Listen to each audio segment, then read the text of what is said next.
Good morning, everybody. Happy Thursday to you, or maybe it's afternoon where you're at. But anyways, these videos have been a lot of fun for me over the last year and have generated quite a bit of business. But today we're not going to talk about business. If you haven't picked up on it by now, you know that my passion is rock and roll. I'm sure you've probably seen some of the artwork in my office. Let me show you a little bit more in detail what I've got here. Right here, we had Jimi Hendrix. This is a piece that I picked up several years ago by an artist named Sebastian Kruger. Really fantastic artist, does a lot of caricatures as well of the musicians. Something you should definitely check out over time. If you want more information on Sebastian, let me know. I'll get you some information on him. Then we go over here, and if you don't know who this is, this happens to be my favorite band of all time. It's The Who. You've got Pete Townsend, John Entwistle, Keith Moon, and Roger Daltrey. Unfortunately, these two guys are no longer with us. Funny thing is, you could probably see over here between Roger Daltrey's legs, he's hiding a bottle of booze. Looks pretty good right now. Okay, then over here we've got another piece. Another funny story. This is also from The Who. 3 album covers, By Numbers, Who's Next, and Face Dances. These two are fantastic albums. This one's all right. Different drummer, Kenny Jones, is after Keith Moon passed away. But the funny story behind this piece is I bought this at a silent auction. Unfortunately, I overpaid for this a lot. The problem with this is that at silent auctions, a lot of times they serve alcohol. And, alcohol and me in an auction do not mix. Love this piece, paid way too much for it. Okay.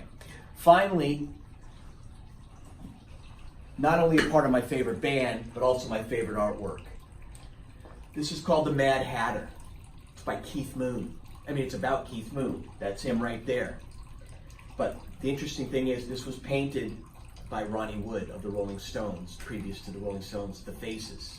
Happens to be a very accomplished artist. A lot of great pieces.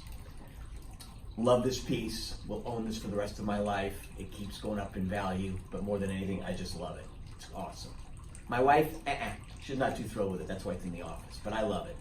Anyways, so what I thought I'd do today is kind of just, poll the group and see what are your top 5 favorite bands of all time.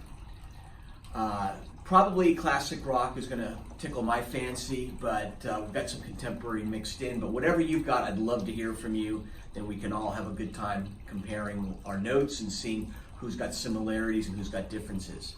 So, my top 5 favorite bands of all time, there's probably a lot, but if I have to narrow it down to 5, it's going to be The Who, Van Halen, The Eagles,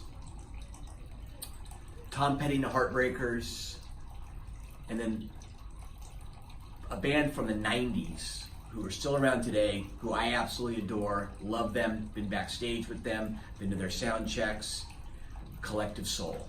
Love that band. If you haven't heard them, check them out. They've got more top 10 hits than you would ever imagine. I think I throw in for honorable mention Foo Fighters, probably up there, probably in the top 5, maybe number 6. Love them. And then a new band that I found out about, but it's been around for over 20 years, called Government Mule. Government Mule is led by Warren Haynes, who actually was a member of the Allman Brothers for many years. Starting in the late 80s. Government Mule started in 1994, 1996. A lot of great albums, a jam band, a lot of good stuff.